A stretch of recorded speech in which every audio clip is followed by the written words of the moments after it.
നമസ്കാരം. ഞാൻ professor doctor K B Pillai. ഇന്ന് ഞാൻ പ്രധാനമായിട്ട് പറയാൻ പോകുന്നത് മിക്കവാറും എല്ലാ ആളുകൾക്കും ഉണ്ടാകുന്ന ഒരു പ്രായപരിധി കഴിഞ്ഞാൽ മിക്കവാറും ആണിനും പെണ്ണിനും എല്ലാം വരുന്ന ഒരു കോമൺ സോക്കേടാണ് വേരിക്കോസ് വെയിൻ. ഈ വേരിക്കോസ് വെയിൻ എന്ന് പറഞ്ഞു കഴിഞ്ഞാൽ എന്താണ്? രക്തക്കുഴൽ എന്ന് പറഞ്ഞാൽ രണ്ടിനം രക്തക്കുഴലുണ്ട്. ഒന്ന് ആർട്ടറി, പിന്നൊന്ന് വെയിൻ. അപ്പോൾ സൂപ്പർഫിഷ്യൽ, അതായത് വെളിയിലായിട്ട് കാണുന്നതെല്ലാം ഈ വെയിനാണ്. ഈ വെയിൻ എന്ന് പറയുമ്പോഴത്തേക്ക് അശുദ്ധ രക്തം വഹിക്കുന്ന രക്തക്കുഴലുകളാണ്. അശുദ്ധ രക്തം എന്ന് പറഞ്ഞാൽ രക്തം ഇല്ല, എന്നാൽ സോക്കാൾഡ് അശുദ്ധമാണ്.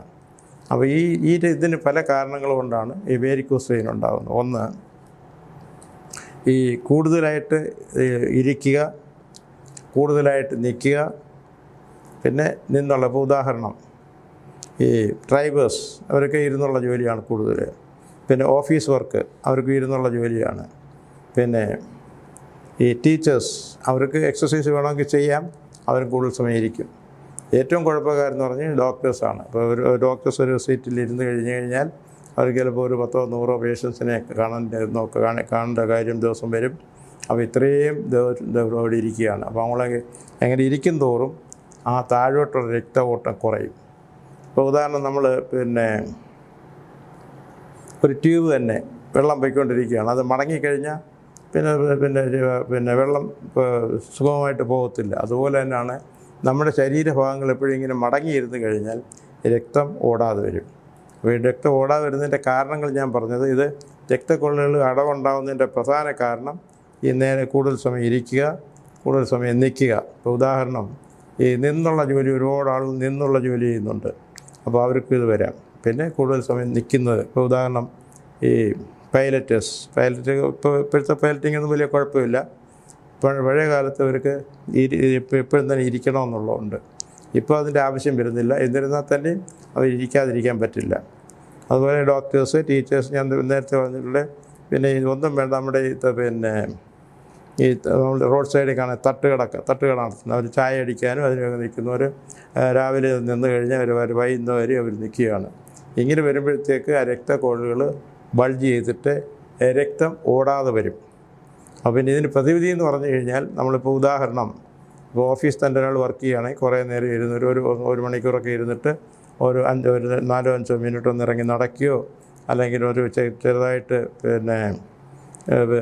എക്സസൈസ് പോലെ ചെയ്യുകയോ, ഇതൊക്കെ ചെയ്യുക എന്നുള്ളതാണ്. പിന്നെ അടുത്ത് പ്രധാനമായിട്ട് വരുന്നത് മലബന്ധം കൊണ്ട് വേരിക്കോസ് വെയിൻ വരാം. അതാണ് പ്രധാന കാരണം. അതുതന്നെ ഈ മലബന്ധം വന്നു കഴിഞ്ഞാൽ ഈ താഴോട്ട് രക്തഓട്ടം വരാൻ ബുദ്ധിമുട്ടാവും. അപ്പോൾ സുഗമമായിട്ട് മലബന്ധം മാറ്റുക എന്നുള്ളതും വേരിക്കോസ് വെയിൻ്റെ ഒരു പ്രധാന ട്രീറ്റ്മെൻറ്റ് തന്നെയാണ്. അപ്പോൾ അത് നമുക്ക് അറിയാതെ ആൾക്കത് അറിയത്തില്ല. എന്നിരുന്നാൽ തന്നെ ഇത് ഒരു പ്രധാനപ്പെട്ട കാരണമാണ്. പിന്നെ വേരിക്കോസ് വെയിൻ വരുന്നതിൻ്റെ കാരണം എന്ന് പറഞ്ഞു കഴിഞ്ഞാൽ, പിന്നെ ഞാൻ നേരത്തെ പറഞ്ഞ പോലെ ഈ നിൽക്കുന്നതും ഈ കൂടുതൽ സമയം ഇരിക്കുന്നതുമാണ്. ഇപ്പോൾ ഉദാഹരണം, നമുക്ക് ഇപ്പോൾ ഒരു ജോലി തന്നെ, ഇപ്പോൾ വീടുകളിൽ തന്നെ ചില ആളുകൾ TV കാണാൻ തന്നെ 1 മണിക്കൂറൊക്കെ അങ്ങ് ഇരിക്കും, അല്ലെങ്കിൽ 2 മണിക്കൂർ ഇരിക്കും. അഥവാ അങ്ങനെയുണ്ട്. ഇതുപോലുള്ള പേഷ്യൻസ് ചെയ്യേണ്ടതെന്ന് പറഞ്ഞു കഴിഞ്ഞാൽ, കുറേ നേരം നിന്ന് കഴിഞ്ഞാൽ പിന്നെ അവർ കുറച്ചിരിക്കുക. അതല്ലെന്നുണ്ടെങ്കിൽ ഏറ്റവും നല്ലത് കിടക്കുക എന്നുള്ളതാണ്. കിടക്കുമ്പോഴത്തേക്ക് രക്തക്കുഴലുകൾ രക്തം ഇങ്ങനെ ഓടിക്കൊണ്ടിരിക്കും. പിന്നെ ഇതിൻ്റെ വേറെ ഒരു ദോഷം എന്ന് പറഞ്ഞു കഴിഞ്ഞാൽ, ഈ ലോങ് സ്റ്റാൻഡ് നിൽക്കുന്നതുകൊണ്ട് ഈ പ്രഷർ കൊണ്ട് രക്തക്കുഴലെല്ലാം ബൾജ് ചെയ്യും. ഈ വെയിനെല്ലാം ബൾജ് ചെയ്ത് മാത്രമല്ല, ഇത് ബൾജ് ചെയ്ത് പൊട്ടിക്കഴിഞ്ഞാൽ ശുദ്ധരക്തം തന്നെയാണ് പോകുന്നത്. അപ്പോൾ ഇതിന് സർജറി പറയുന്നുണ്ട്. സർജറി ഒരിക്കലും ചെയ്യാൻ പാടില്ലെന്നുള്ളതാണ്. ഇപ്പോൾ നമുക്ക് ഒരു പൊട്ടുന്ന ഒരു സ്റ്റേജ് ആയിക്കഴിഞ്ഞാൽ അത് വേണമെന്നുണ്ടെങ്കിൽ നമുക്ക് റിപ്പയർ ചെയ്യാം. അല്ലാതെ വേരിക്കോസ് വെയിന് സർജറി ചെയ്ത് കഴിഞ്ഞാൽ സക്സസ് ആവില്ല. അതിൻ്റെ പ്രധാന കാരണം ഈ രക്തക്കുഴലുകൾ കട്ട് ചെയ്യുകയാണ്. ഈ കട്ട് ചെയ്തിട്ട് അതിനെ കൂട്ടിക്കെട്ടുകയാണ്. അപ്പോൾ അതിൻ്റെ താഴോട്ട് രക്തം ഓടത്തില്ല. അപ്പോൾ അതിൻ്റെ പിന്നെ എന്ന് പറയുമ്പോൾ അതിയായ വേദനയുണ്ടാവും. പിന്നെ കാലിന് നീരുമൊക്കെ ഉണ്ടാവും. അപ്പം പ്രധാനമെന്ന് പറഞ്ഞു കഴിഞ്ഞാൽ എക്സസൈസ് തന്നെയാണ്. പിന്നെ മാക്സിമം ഫ്രൂട്ട്സും വെജിറ്റബിൾസും കഴിക്കുക, മലബന്ധം ഉണ്ടാകാതിരിക്കുക. പിന്നെ കുറച്ച് എക്സസൈസ് വളരെ പ്രധാനമാണ്. ഇത്രയാണ് പ്രധാനമായിട്ട് നമ്മൾ ചെയ്യേണ്ടത്. പിന്നെ നിങ്ങൾക്ക് കോമണായിട്ട് ചെയ്യാവുന്നതാണ്. പിന്നെ ഇത് കുറച്ച് കോംപ്ലിക്കേഷൻ ആയിക്കഴിഞ്ഞാൽ നിങ്ങൾ ഡോക്ടറെ അടുത്ത് പോയി ആ ഡോക്ടറെ അഡ്വൈസ് അനുസരിച്ച് ചെയ്യണം. പിന്നെ പല ബാൻഡേജുകൾ നമുക്ക് കിട്ടാൻ സാധിക്കും. അതുമെല്ലാം ഒരു ഡോക്ടറുടെ ഈ അഡ്വൈസ് അനുസരിച്ച് ചെയ്യുന്നതായിരിക്കും ഏറ്റവും നല്ലത്. പിന്നെ അതുപോലെ തന്നെ നമ്മൾ ഈ ആഹാര പദാർത്ഥങ്ങൾ മാക്സിമം ഫ്രൂട്ട്സും വെജിറ്റബിൾസും കഴിക്കുക. കഴിയുന്നതും എരിവുള്ള സാധനം, പ്രത്യേകിച്ച് മുളക്, ചില്ലി, ഡ്രൈഡ് ചില്ലി പൗഡറൊക്കെ വളരെ കുറയ്ക്കുക. കാരണം എന്ന് പറഞ്ഞു കഴിഞ്ഞാൽ ഇത് രക്തക്കൊഴലുകൾക്ക് വീണ്ടും പ്രോബ്ലംസ് ഉണ്ടാക്കും. ഇത്രയൊക്കെ പറഞ്ഞെങ്കിൽ തന്നെയും ഞാൻ പ്രധാനമായിട്ട് ചെയ്യുന്നത് ബൈപ്പാസ് സർജറി ഒഴിവാക്കുക, ആൻജിയോപ്ലാസ്റ്റി ഒഴിവാക്കുക, ഈവൻ ആൻജിയോഗ്രാം വരെ ഒഴിവാക്കുക. അതിന് പകരം ആൻജിയോഗ്രാമിന് പകരം ഹാർട്ട് സ്കാൻ ചെയ്യാം.